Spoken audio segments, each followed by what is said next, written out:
माननीय सदस्यगण, सभी का नमस्कार।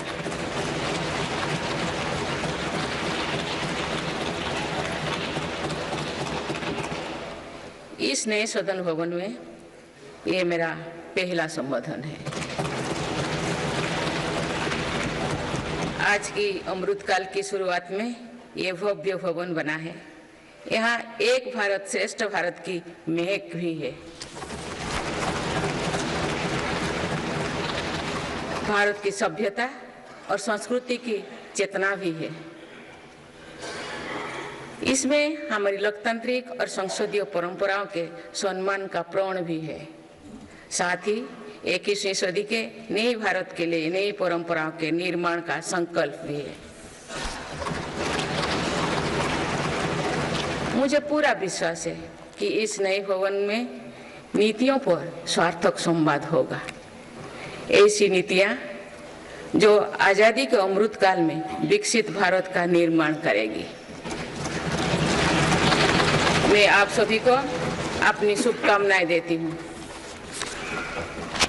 माननीय सदस्यगण, ये हमारे संविधान के लागू होने का भी 75वां वर्षगांठ है।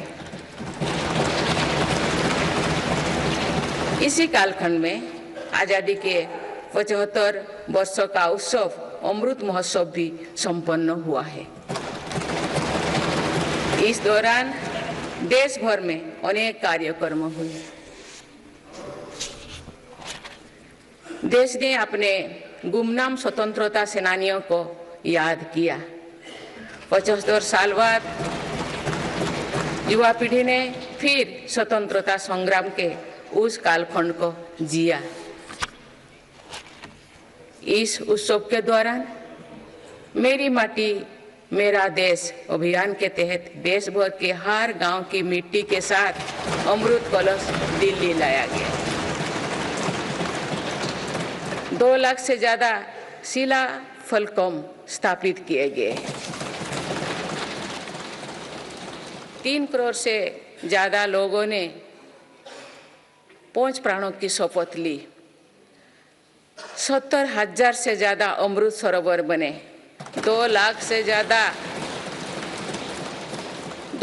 ज्यादा अमृत वाटिकाओं का निर्माण हुआ। 2 करोड़ से ज्यादा पेड़ पौधे लगाया गया। 16 करोड़ से ज्यादा लोगों ने तिरंगा के साथ सेल्फी अपलोड की। अमृत उत्सव के दौरान ही कर्तव्य पथ पर नेताजी सुभाष चंद्र बोस की प्रतिमा स्थापित की गई।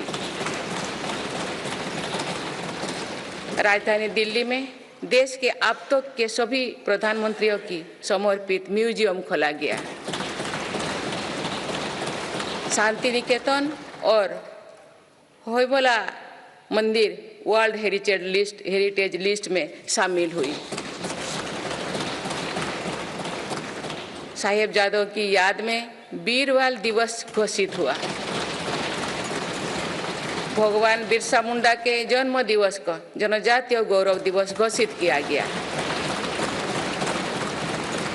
विभाजन की विभीषिका को याद करते हुए 14 अगस्त को विभाजन विभीषिका स्मृति दिवस घोषित किया गया। माननीय सदस्यगण, बीता वर्ष भारत के लिए ऐतिहासिक उपलब्धियों से भरा रहा है। इस दौरान देशवासियों का गौरव बढ़ाने वाले अनेक पल आए। दुनिया में गंभीर संकटों के बीच भारत सबसे तेजी से विकसित होती बड़ी अर्थव्यवस्था बना। लगातार 2 क्वार्टर से भारत की विकास दर 7.5% से ऊपर रही है। भारत चंद्रमा के दक्षिण ध्रुव पर झंडा फहराने वाला पहला देश बना। भारत ने सफलता के साथ आदित्य मिशन लॉन्च किया। धरती से 15 लाख किलोमीटर दूर अपनी सैटेलाइट पहुंचाई। ऐतिहासिक G20 सम्मेलन के सफलता ने पूरे विश्व में भारत की भूमिका को सशक्त किया। भारत ने एशियाई खेलों में पहली बार 100 से अधिक मेडल जीते। पारा एशियाई खेलों में भी 100 से अधिक मेडल जीते। भारत को अपना सबसे बड़ा समुद्री पुल अटल सेतु मिला। भारत को अपनी पहली नमो भारत ट्रेन तथा पहली अमृत भारत ट्रेन मिली। भारत दुनिया से सबसे तेजी से 5G रोल आउट करने वाला देश बना। भारतीय एयरलाइंस कंपनी ने दुनिया की सबसे बड़ी एयरक्राफ्ट डील की। पिछले साल ही मेरी सरकार ने मिशन मोड में लाखों युवाओं की सरकारी नौकरी दी है।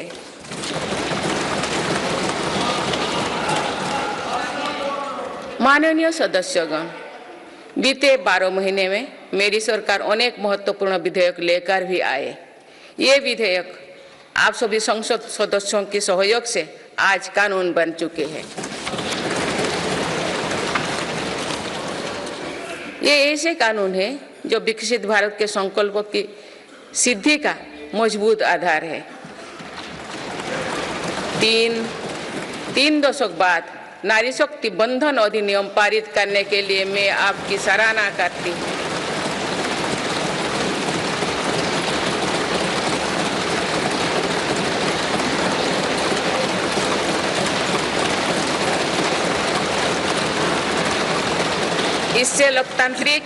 इससे लोकसभा और विधानसभा के महिलाओं की ज्यादा भागीदारी सुनिश्चित हुई है। ये वुमेन लीड डेवलपमेंट के मेरी सरकार के संकल्प को मजबूत करता है। रिफॉर्म, परफॉर्म और ट्रांसफॉर्म के अपने कमिटमेंट को मेरी सरकार ने लगातार जारी रखा है। गुलामी के कालखंड में प्रेरित क्रिमिनल जस्टिस सिस्टम अब इतिहास हो गया है। आप दंड को नहीं अपितु न्याय को प्राथमिकता है। न्याय सर्वोपरि के सिद्धांतों पर नई न्याय संहिता देश को मिली है। डिजिटल पर्सनल डेटा प्रोटेक्शन अधिनियम से डिजिटल स्पेस और सुरक्षित होने वाला है। अनुसंधान नेशनल रिसर्च फाउंडेशन अधिनियम से देश में रिसर्च और इनोवेशन को बल मिलेगा। जम्मू और कश्मीर आरक्षण कानून से वहां भी जनजातीय समुदाय को प्रतिनिधित्व का अधिकार मिलेगा। इस दौरान सेंट्रल यूनिवर्सिटी कानून में भी संशोधन किया गया। इससे तेलंगाना में सरोक का सेंट्रल ट्राइबल यूनिवर्सिटी बनने का रास्ता सुगम हुआ। पिछले वर्ष 76 अन्य पुराने कानून को भी हटाया गया है। मेरी सरकार परीक्षाओं में होने वाली गड़बड़ी को लेकर युवाओं की चिंता से अवगत है। इसीलिए ऐसे गलत तरीके को सख्ती के लिए नया कानून बनाने का निर्णय लिया है। माननीय सदस्यगण, कोई भी राष्ट्र तेज गति से तभी आगे बढ़ सकता है जब वो पुराने चुनौतियों का पूरा परास्त करते हुए अपने ज्यादा से ज्यादा ऊर्जा भविष्य निर्माण में लगाए। पिछले 10 वर्षों में भारत ने राष्ट्रहित में ऐसे अनेक कार्यों को पूरा होते हुए देखा है जिनका इंतजार देश के लोगों को दशकों से था। राम मंदिर के निर्माण की आकांक्षा सदियों से थी, आज ये सोच हो चुका है।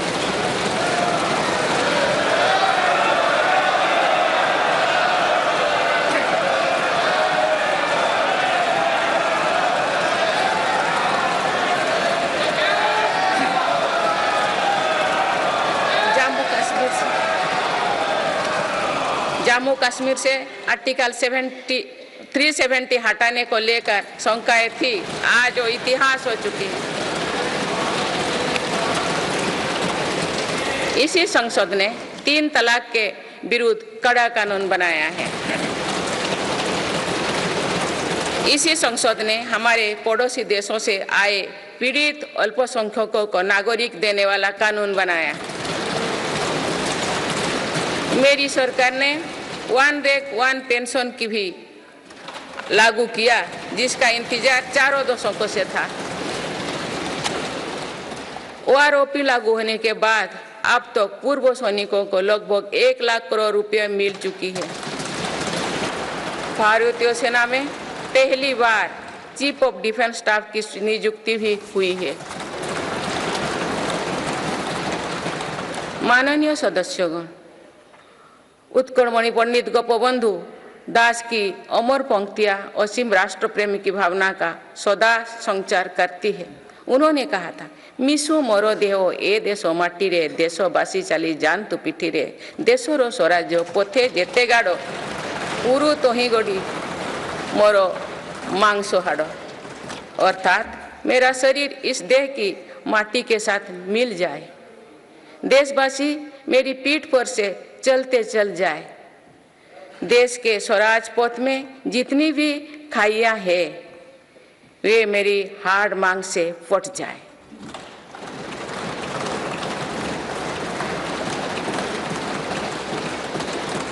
इन पंक्तियों में हमें कर्तव्यों की पराकाष्ठा दिखती है, राष्ट्र सर्वोपरि का आदर्श दिखाई देता है। ये उपलब्धियां जो आज देख रही है वो बीते 10 वर्षों की साधना का विस्तार है। हमें सभी बचपन से गरीबी हटाओ के नारे सुनते आ रहे हैं। अब हम जीवन में पहली बार बड़े पैमाने पर गरीबी को दूर होने देख रहे हैं। नीति आयोग के अनुसार मेरी सरकार के 1 दशक के कार्यकाल में करीब 25 करोड़ देशवासी गरीबी से बाहर निकले हैं।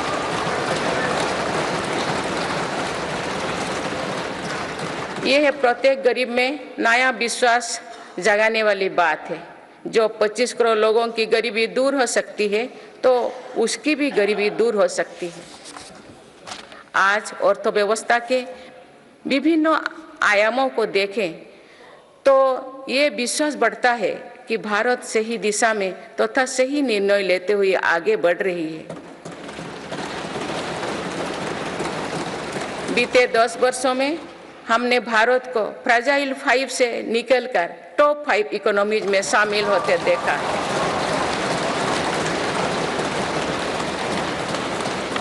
भारत का निर्यात करीब $450 बिलियन से बढ़कर $775 बिलियन से अधिक हो गया है।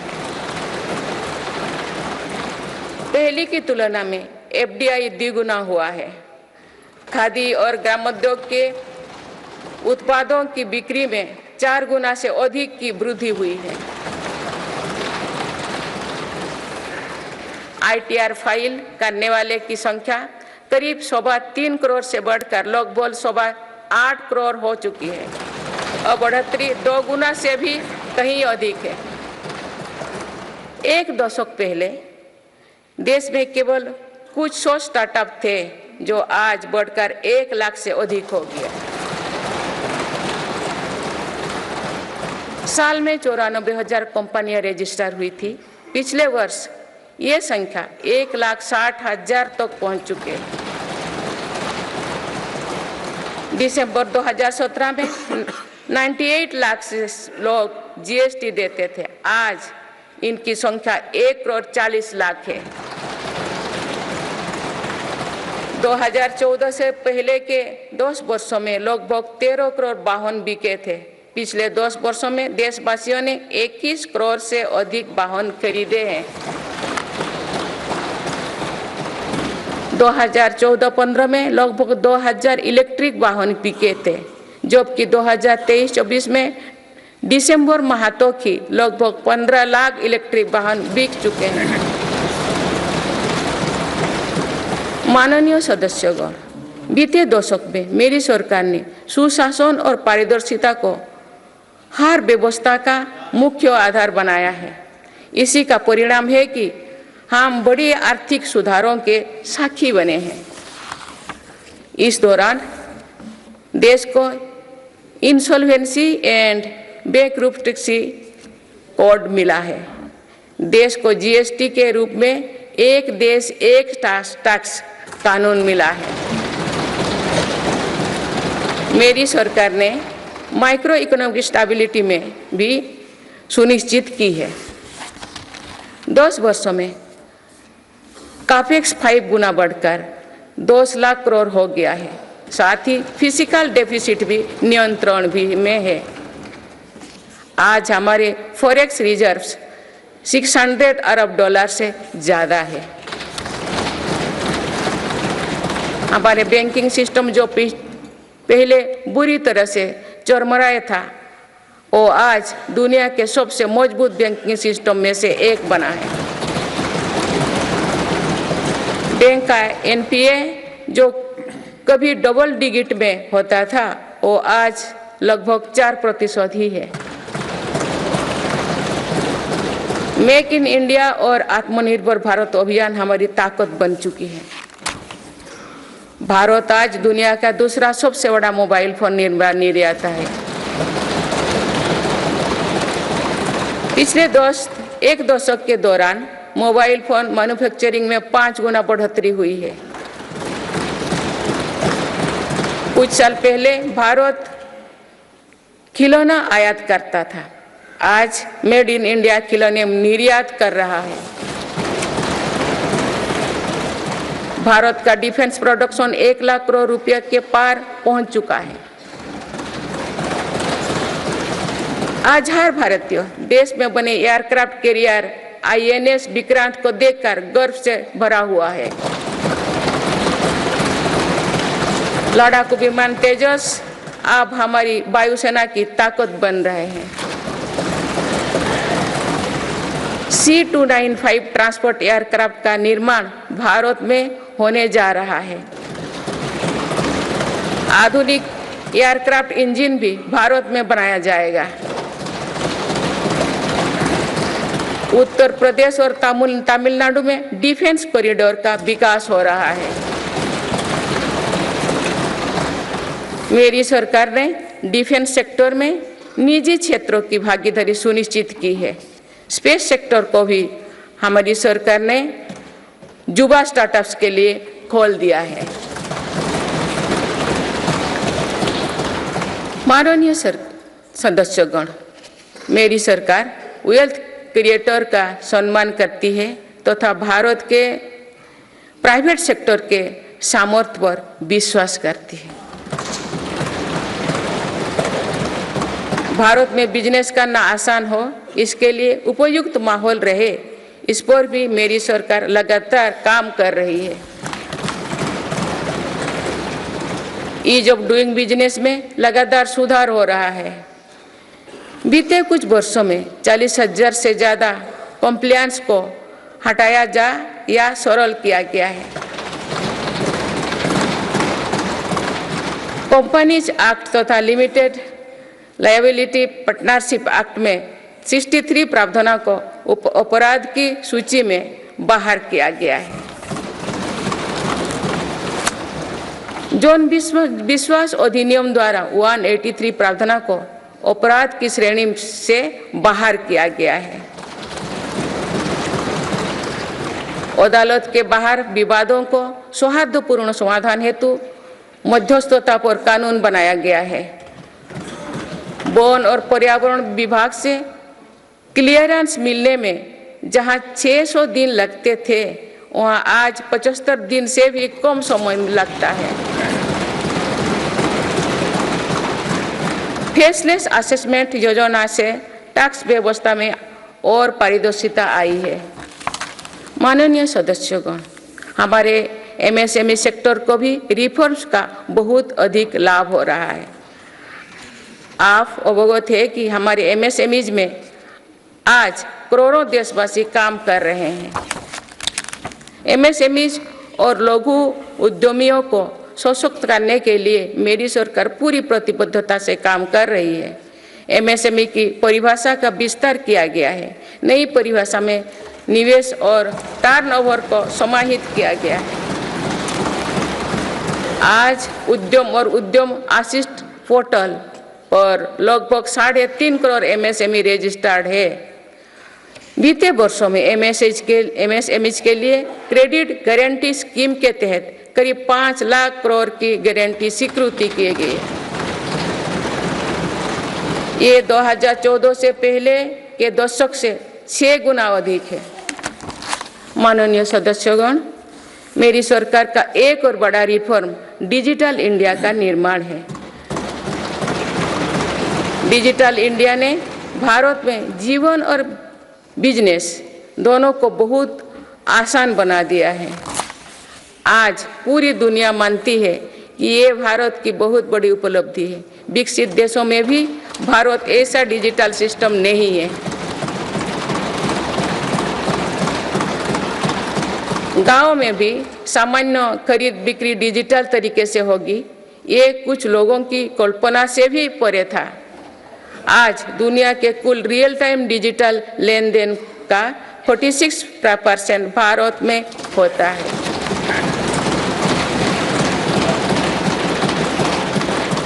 पिछले महीने यूपीआई से रिकॉर्ड 1200 करोड़ ट्रांजैक्शन हुई है।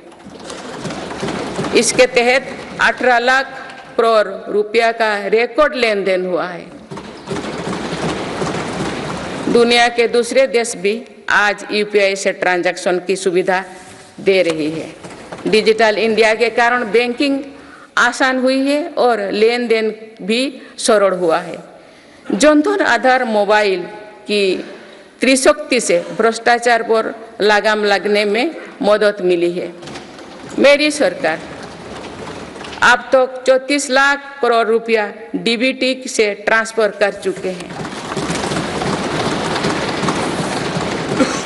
जनधन आधार मोबाइल के कारण करीब 10 करोड़ फर्जी लाभार्थी सिस्टम से बाहर किए गए हैं। इससे 3.25 लाख करोड़ रुपया गलत हाथों में जाने से बचे हैं। डिजी लॉकर की सुविधा भी जीवन को आसान बना रही है। इसमें अभी तक यूजर्स के 6 बिलियन से ज़्यादा डॉक्यूमेंट्स जारी हुई है। आयुष्मान भारत हेल्थ अकाउंट के तहत लगभग 53 करोड़ लोगों की डिजिटल हेल्थ आईडी बन चुकी है।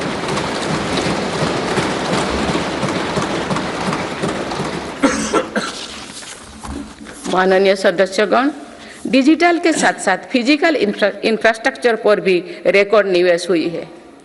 आज भारत में ऐसा इंफ्रास्ट्रक्चर बन रहा है जिसका सपना हर भारतीय देखता था। पिछले 10 वर्षों के दौरान गांवों में 4.25 लाख किलोमीटर नई सड़कें बने हुए हैं। नेशनल हाईवे की लंबाई 90,000 किलोमीटर से बढ़कर 1,40,000 किलोमीटर हुई है। 4 लेन नेशनल हाईवे की लंबाई 2.5 गुना बढ़ी है। हाई स्पीड कॉरिडोर की लंबाई 500 किलोमीटर थी, जो आज 4,000 किलोमीटर है। एयरपोर्ट की संख्या 74 से 2 गुना बढ़कर 149 हो चुकी है। देश के बड़े बंदरगाह पर कार्गो हैंडलिंग कैपेसिटी 2 गुना हो गई है। ब्रॉडबैंड इस्तेमाल करने वालों की संख्या में 14 गुना बढ़ोतरी हुई है। देश को लगभग 2 लाख गांव पंचायत को ऑप्टिकल फाइबर से जोड़ा जा चुका है। 4 लाख से अधिक कॉमन सर्विस सेंटर भी खुले हैं, जो रोजगार का बड़ा माध्यम बने हैं। देश में 10,000 किलोमीटर गैस पाइपलाइन भी बढ़ाई गई है। One nation one power grid से बिजली की व्यवस्था में सुधार हुआ है। One nation one gas grid से गैस आधारित अर्थव्यवस्था को बल मिल रहा है। सिर्फ 5 शहरों तक सीमित मेट्रो की सुविधा आज 20 शहरों में है। 25,000 किलोमीटर से ज़्यादा रेलवे ट्रैक बिछाई गई। ये कोई विकसित देश के कुल रेलवे ट्रैक की लंबाई से भी ज़्यादा है। भारत रेलवे के 100% इलेक्ट्रिफिकेशन के बहुत निकट है। इस दौरान भारत में पहली बार सेमी हाई स्पीड ट्रेन शुरू हुई है। आज 39 से ज़्यादा रोड्स पर वंदे भारत ट्रेन चल रही है। अमृत भारत स्टेशन योजना के तहत 1300 से ज़्यादा रेलवे स्टेशनों का कायाकल्प हो रहा है। माननीय सदस्यगण, मेरी सरकार मानती है कि विकसित भारत की भव्य इमारत 4 मजबूत स्तंभों पर खड़ी होगी। ये स्तंभ है युवा शक्ति, नारी शक्ति, किसान और गरीब।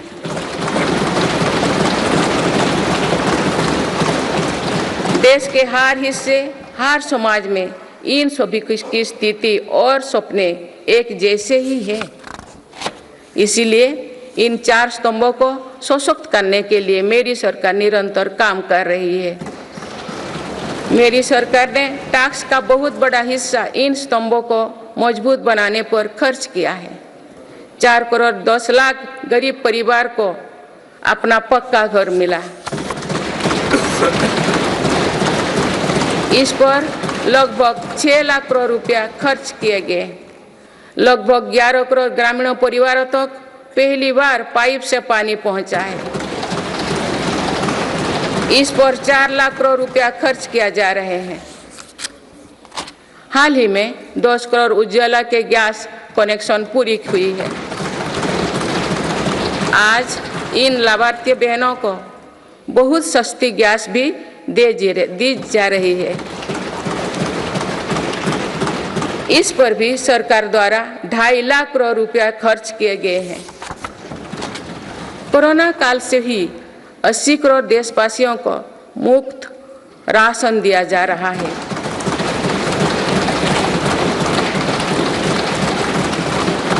अब इसे आने वाले 5 वर्षों के लिए आगे बढ़ाया गया है। अब इस पर 11 लाख करोड़ रुपया और खर्च होने का अनुमान है। मेरी सरकार का प्रयास है कि हर योजना का तेजी से सैचुरेशन हो, कोई भी लाभार्थी वंचित ना रहे। इसके लिए 15 नवंबर से विकसित भारत संकल्प यात्रा चल रही है। अभी तक इस यात्रा से करीब 19 करोड़ देशवासी जुड़ चुके हैं। माननीय सदस्यगण, बीते वर्ष में विश्व ने 2 बड़े युद्ध देखे और कोरोना जैसे वैश्विक महामारी का सामना किया। ऐसे वैश्विक संकटों के बावजूद मेरी सरकार ने देश में महंगाई को काबू में रखा, सामान्य भारतीयों का बोझ नहीं बढ़ने दिया।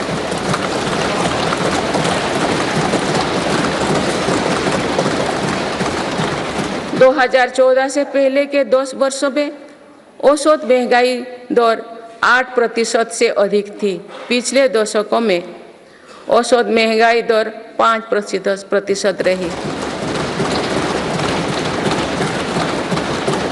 मेरी सरकार का प्रयास रहा है कि सामान्य देशवासी की जेब में अधिक से अधिक बचत कैसे हो। पहले भारत में 2 लाख रुपये की आय पर टैक्स लग जाता था। आज भारत में 7 लाख रुपये तक की आय पर भी टैक्स नहीं लगता। टैक्स छूट और रिफॉर्म्स के कारण भारत के टैक्स पेयर्स को 2 साल में करीब 2.5 लाख करोड़ रुपया की बचत हुई है।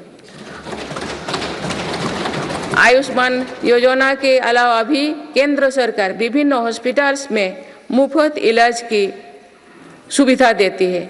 इससे देश के नागरिकों के 3.5 लाख करोड़ रुपया खर्च होने से बचे हैं। जन औषधि केंद्रों की वजह से मरीजों के करीब 28,000 करोड़ रुपया खर्च होने से बचे हैं। कोरोनरी स्टेंट्स घुटने के इम्प्लांट्स तथा कैंसर की दवाओं की कीमत भी कम की गई है। इससे मरीजों की हर वर्ष लगभग 27,000 करोड़ रुपया की बचत हो रही है। मेरी सरकार किडनी के मरीजों के लिए मुफ्त डायलिसिस का अभियान भी चला रही है।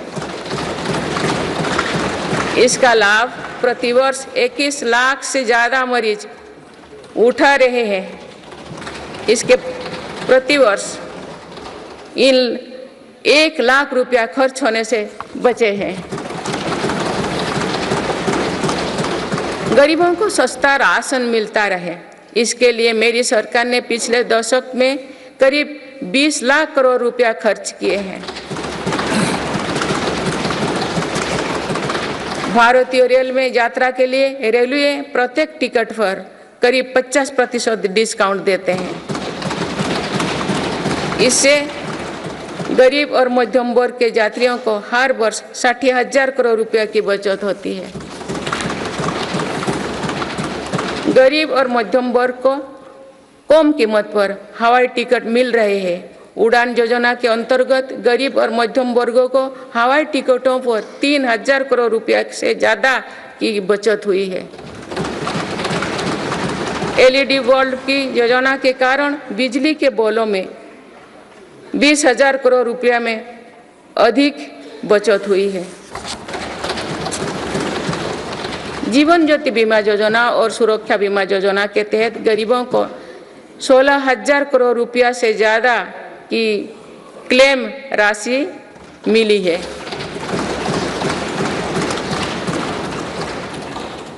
माननीय सदस्यगण, नारी शक्ति का सामर्थ्य बढ़ाने के लिए मेरी सरकार हर स्तर पर काम कर रही है। इस वर्ष की गणतंत्र दिवस परेड भी नारी शक्ति के लिए समर्पित थी।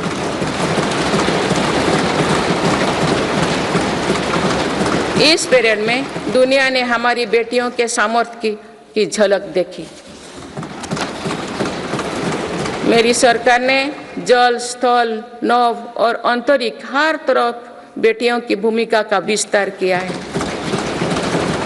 हम सब जानते हैं कि महिलाओं के लिए आर्थिक स्वतंत्रता के क्या मायने हैं। मेरी सरकार ने महिलाओं की आर्थिक भागीदारी बढ़ाने के लिए निरंतर प्रयास किए हैं। आज लगभग 10 करोड़ महिलाएं स्वयं सहायता समूह से जुड़ चुके हैं। इन समूहों को 8 लाख करोड़ रुपया बैंक लोन और 40,000 करोड़ रुपया की आर्थिक सहायता दी गई है। मेरी सरकार 2 करोड़ महिलाओं को लाखपति दीदी बनाने का अभियान चला रही है।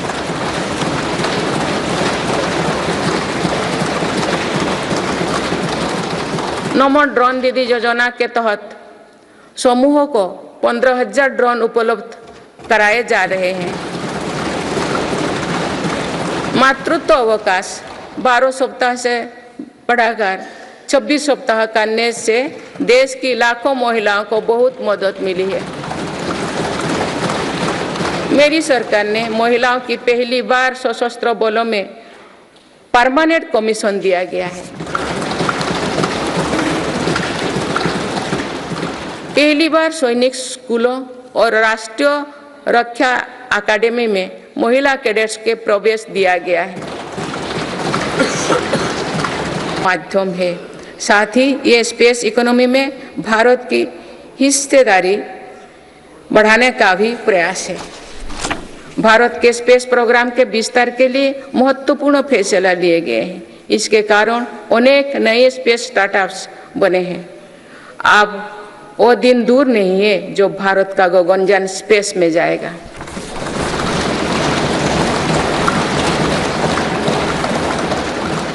माननीय सदस्यगण, मेरी सरकार ने भारत को दुनिया के अग्रणी डिजिटल इकोनॉमीज में से एक बनाया है। इससे करोड़ों युवाओं को रोजगार मिला है। हमारा प्रयास है कि चौथी औद्योगिक क्रांति में भारत दुनिया में सबसे आगे रहे।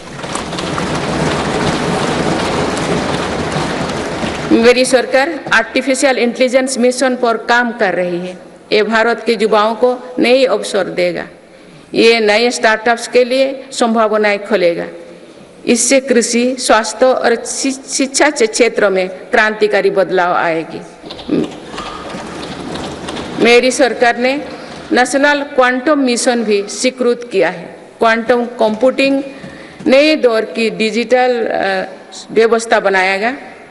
इस क्षेत्र में भारत आगे रहे, इसके लिए काम शुरू हो चुके हैं। माननीय सदस्यगण, मेरी सरकार भारत की युवा शक्ति की शिक्षा और कौशल विकास के लिए निरंतर नए कदम उठा रही है। इसके लिए नई राष्ट्रीय शिक्षा नीति बनाई गई और उसे तेजी से लागू किया जा रहा है।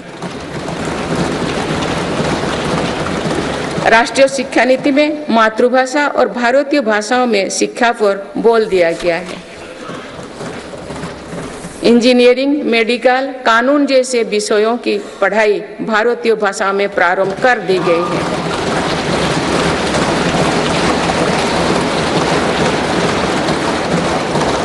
स्कूली शिक्षा में गुणवत्ता लाने के लिए मेरी सरकार 14,000 से अधिक पीएम श्री विद्यालयों पर काम कर रही है। इनमें से 6,000 से अधिक विद्यालय शुरू हो चुके हैं। मेरी सरकार के प्रयासों से देश में ड्रॉप आउट रेट कम हुआ है।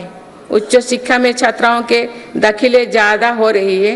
अनुसूचित जाति के विद्यार्थियों के नामांकन में लगभग 44% वृद्धि हुई है।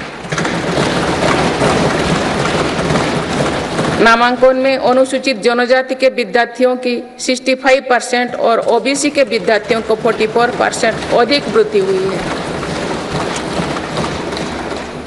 इनोवेशन को बढ़ावा देने के लिए अटल इनोवेशन मिशन के अंतर्गत 2000 अटल टिंकरिंग लैब स्थापित किए गए हैं। इसमें 1 करोड़ से अधिक विद्यार्थी जुड़े हैं। साल 2014 तक देश में 7 एम्स और 390 से भी कम मेडिकल कॉलेज थे। वही पिछले दशक में 16 एम्स और 315 मेडिकल कॉलेज स्थापित किए गए।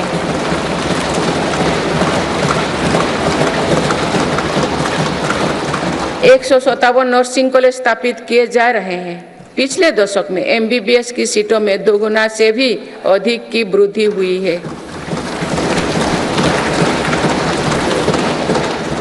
माननीय सदस्यगण, पर्यटन क्षेत्र युवाओं के लिए रोजगार देने वाला एक बड़ा सेक्टर है। मेरी सरकार ने बीते 10 वर्षों में पर्यटन के क्षेत्र में अभूतपूर्व काम किए हैं। भारत में घरेलू टूरिस्ट की संख्या के साथ ही भारत आने वाले विदेशी पर्यटकों की संख्या भी बढ़ी है। पर्यटन के क्षेत्र में जो वृद्धि हो रही है, इसका कारण भारत की बढ़ती साख है। आज दुनिया भारत को देखना और जानना चाहती है। इसके अलावा शानदार कनेक्टिविटी विकसित होने के कारण भी पर्यटन का दायरा बढ़ा है। जगह जगह एयरपोर्ट बनने से भी बहुत फायदा हो रही है। नॉर्थ ईस्ट में आज रिकॉर्ड संख्या में टूरिस्ट पहुंच रही है।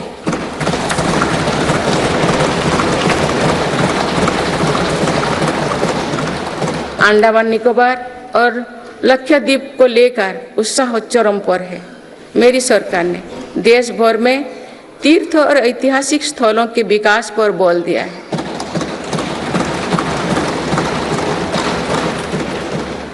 इससे अब भारत में तीर्थ यात्रा आसान हुई है।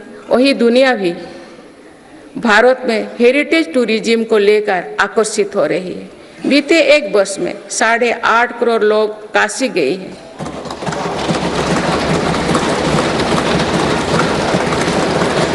पाँच करोड़ से अधिक लोगों ने महाकाल के दर्शन किए हैं।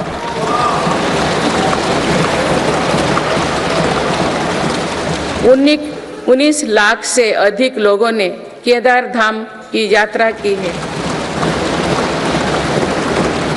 अयोध्या धाम में ही प्राण प्रतिष्ठा के बाद 5 दिनों में ही 13 लाख श्रद्धालु दर्शन कर चुके हैं।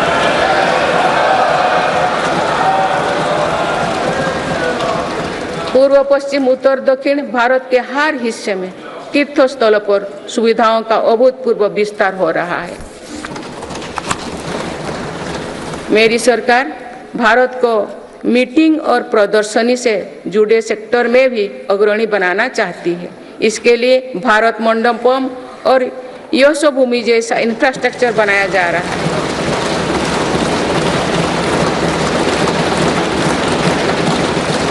आने वाले समय में टूरिज्म रोजगार का एक बहुत बड़ा माध्यम बनेगा। माननीय सदस्यगण, देश की युवा शक्ति को कौशल और रोजगार से जोड़ने के लिए हम स्पोर्ट्स इकोनॉमी को मजबूत कर रहे हैं। मेरी सरकार ने खेलों और खिलाड़ियों को अभूतपूर्व मदद दी है। आज भारत एक बहुत बड़ी खेल शक्ति बनने की ओर अग्रसर हो रहे हैं।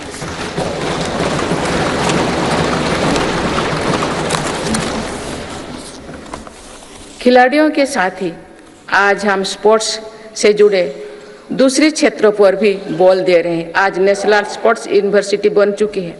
देश में हमने दर्जनों सेंटर ऑफ एक्सीलेंस बनाए हैं। इससे स्पोर्ट्स को एक प्रोफेशन के रूप में चुनने का अवसर युवाओं को मिलेगा।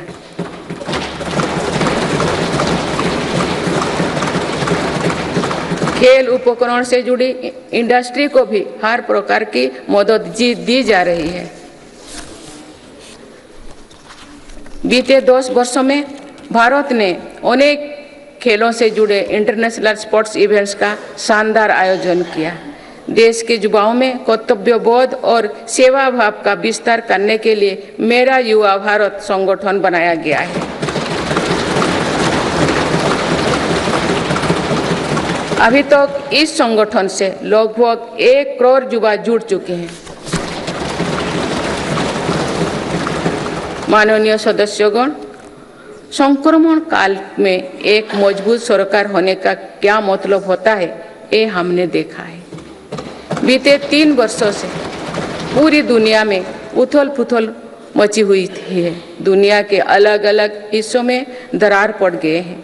इस कठिन दौर में मेरी सरकार ने भारत को विश्व मित्र के रूप में स्थापित किया है।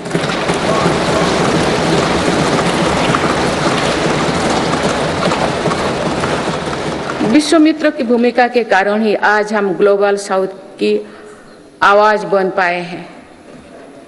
बीते 10 वर्षों में एक और पुरानी सोच को बदला गया है।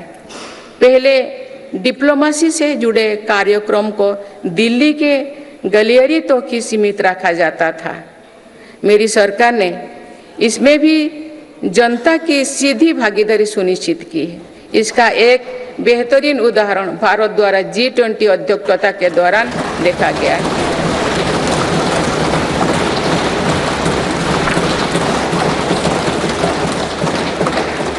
भारत ने G20 को जिस प्रकार जनता से जोड़ा, वैसा पहले कभी नहीं था। देश भर में हुए कार्यक्रम के जरिए भारत के वास्तविक सामर्थ्य से दुनिया का परिचय हुआ। जम्मू कश्मीर और नॉर्थ ईस्ट में पहली बार इतने बड़े अंतर्राष्ट्रीय कार्यक्रम हुए।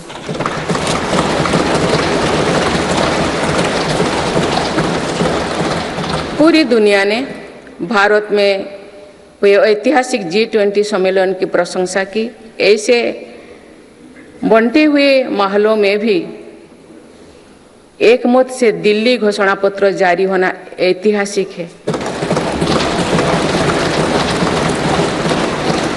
वुमेन लेड डेवलपमेंट से लेकर पर्यावरण के मुद्दों पर भारत का विजन दिल्ली घोषणा पत्र की नींव बना।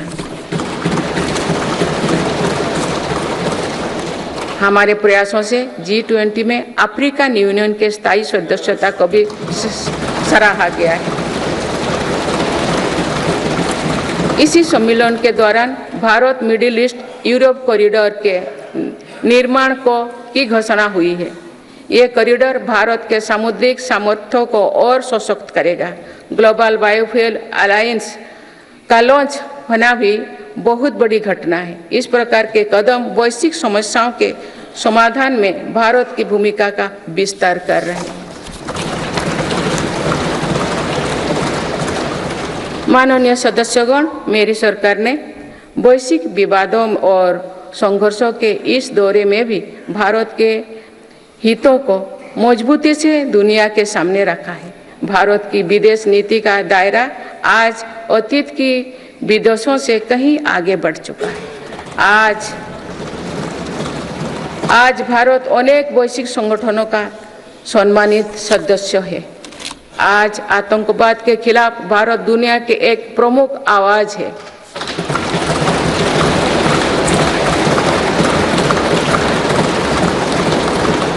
भारत आज संकट में फंसी मानवता की मदद के लिए मजबूती से पहल करता है। दुनिया में कहीं भी संकट आने पर भारत वहां तेजी से पहुंचने का प्रयास करता है। मेरी सरकार ने दुनिया भर के काम कर रहे भारतीयों में नया भरोसा जगाया है। ऑपरेशनल गंगा, ऑपरेशनल कावेरी और वंदे भारत जैसे अभियान चलाकर जहां जहां संकट आया वहां से हर भारतीयों को हम तेजी से सुरक्षित वापस लेकर आए।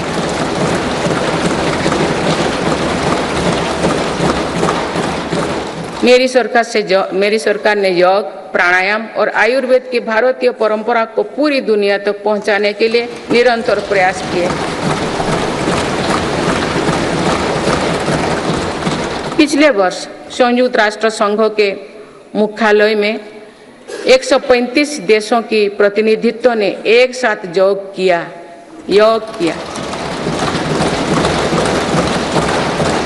ये अपने आप में एक नया रिकॉर्ड है।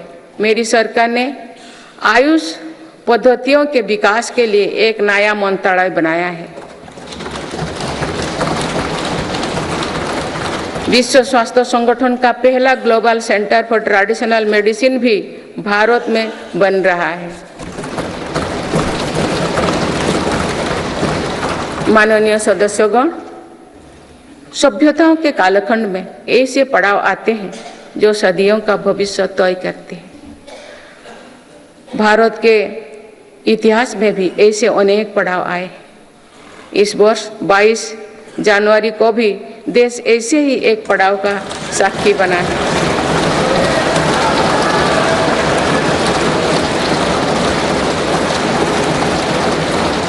सदियों की प्रतीक्षा के बाद अयोध्या में रामलला अपने भव्य मंदिर में विराजमान।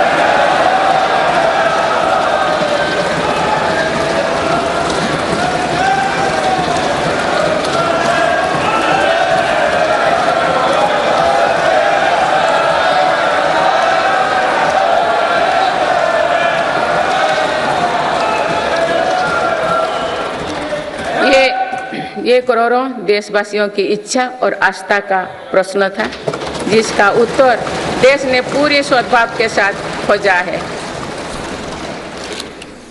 माननीय सदस्यगण, आप सभी करोड़ों भारतीयों की आकांक्षाओं के प्रतिनिधि हैं। आज जो युवा स्कूल कॉलेज में है, उनके सपने बिल्कुल अलग हैं। हम सभी का ये दायित्व है कि अमृत पीढ़ी के सपनों को पूरा करने में कोई कसर बाकी ना रहे।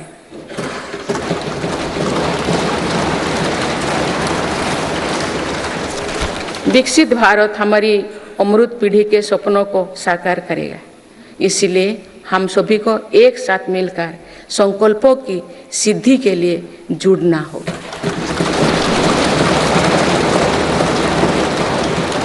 माननीय अटल जी, माननीय सदस्यगण, श्रद्धेय अटल जी ने कहा था, अपनी ध्येय यात्रा में हम कभी रुके नहीं हैं। अपनी ध्येय यात्रा में हम कभी रुके नहीं, किसी चुनौती के सम्मुख कभी झुके नहीं।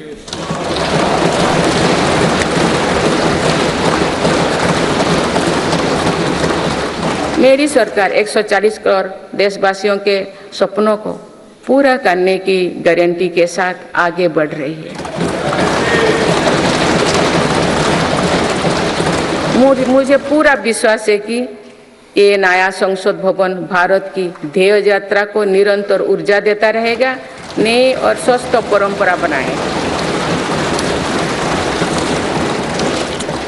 वर्ष 2047 को देखने के लिए अपने साथी तो अब इस सदन में नहीं होंगे, लेकिन हमारी विरासत ऐसे होनी चाहिए कि तो अब की पीढ़ी हमें याद रखे।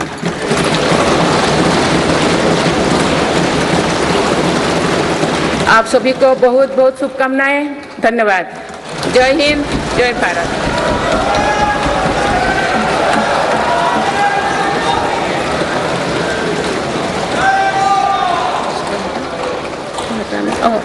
आपको पढ़ना है।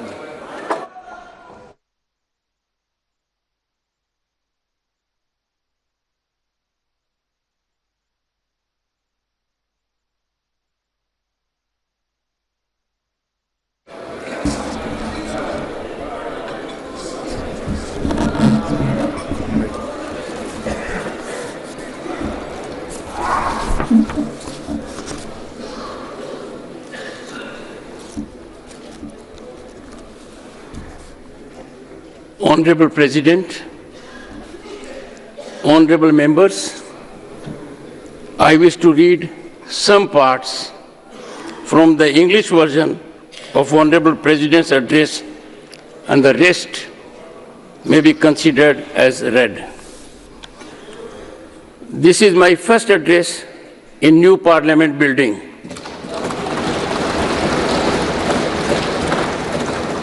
This magnificent building has been constructed at the beginning of Azadi Ka Amrit Kal. I am confident that this new building will be witness to productive dialogue on policies that will shape the development of Viksit Bharat, the Amrit Kal of our independence. I extend my best wishes to all of you. Honorable members, this year is also the 75th year of adoption of our Constitution. It was during the Amrit Mahotsav that a statue of Netaji Subhash Chandra Bose was installed on Kartavya Path. Veer Bal Divas was declared in the memory of Sahibzade. Birth anniversary of Bhagwan Birsa Munda was declared as Janjatiya Gaurav Divas. India became the first country to hoist its flag on the southern pole of the moon. India got its largest sea bridge, the Atal Setu. India got its first Namo Bharat train and the first Amrit Bharat train. I appreciate all of you for having enacted the Nari Shakti Vandan Adhiniyam after a wait of 3 decades. This has paved the way for ensuring greater participation of women in the Lok Sabha and legislative assemblies. The criminal justice system rooted in the era of slavery is now history. Honorable members, for centuries there was an aspiration to construct the Ram Mandir. Today it is a reality. There were doubts regarding the removal of Article 370 from Jammu and Kashmir. Those are now history. Today we have forex reserves in excess of $600 billion US. Today, India is the world's second largest producer of mobile phones. Today, every Indian feels proud on seeing the country's indigenous aircraft carrier INS Vikrant. Another significant reform of my government is the creation of Digital India. Digital India has made life and business much easier in India. Honorable members, my government believes that the grand edifice of Viksit Bharat will be erected on 4 strong pillars. These pillars are youth power, women power, farmer, and poor. My government is working at every level to strengthen Nari Shakti. This year's Republic Parade was also dedicated to women empowerment. My government has enlarged the role of daughters everywhere in water, land, sky, and space. My government is laying stress on making farming more profitable. Our aim is to reduce the cost of farming while increasing profits. Under the PM Kisan Samman Nidhi scheme, farmers have received over 2,80,000 crore rupees so far. Honorable members, it is difficult to imagine daily life without Vishwakarma families. My government has also taken care of such Vishwakarma families. So far, more than 84 lakh people have connected with the PM Vishwakarma Yojana. Honorable members, my government has made India one of the world's leading digital economies. This has provided employment to crores of youth. My government is continuously taking new initiatives for the education and skill development of India's youth. For this, a new national education policy was framed and is being implemented rapidly. My government also wants to make India a leading destination for meetings and exhibitions related sectors. For this, facilities like Bharat Mandapam, Yashobhumi have been created. In near future, tourism will become a major source of employment. Honorable members, the way India connected G20 with the public was unprecedented. The whole world appreciated the historic G20 summit held in India. Even in this era of global disputes and conflicts, my government has firmly placed India's interests before the world. There come junctures in the history of civilizations which shape the future of coming centuries. This year, on January 22, the country witnessed a similar epochal moment.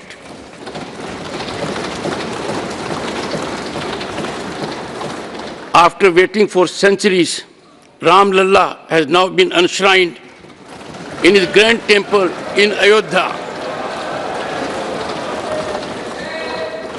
My government is moving ahead with a guarantee of fulfilling the dreams of 140 crore countrymen. I have full faith that this new Parliament House will continue to give strength to India's aspirational journey and create new and healthy traditions. Many friends will not be in this House to witness the year 2047, but our legacy should be such that the future generations remember us. Best wishes to all of you. Thank you. Jai Hind, Jai Bharat.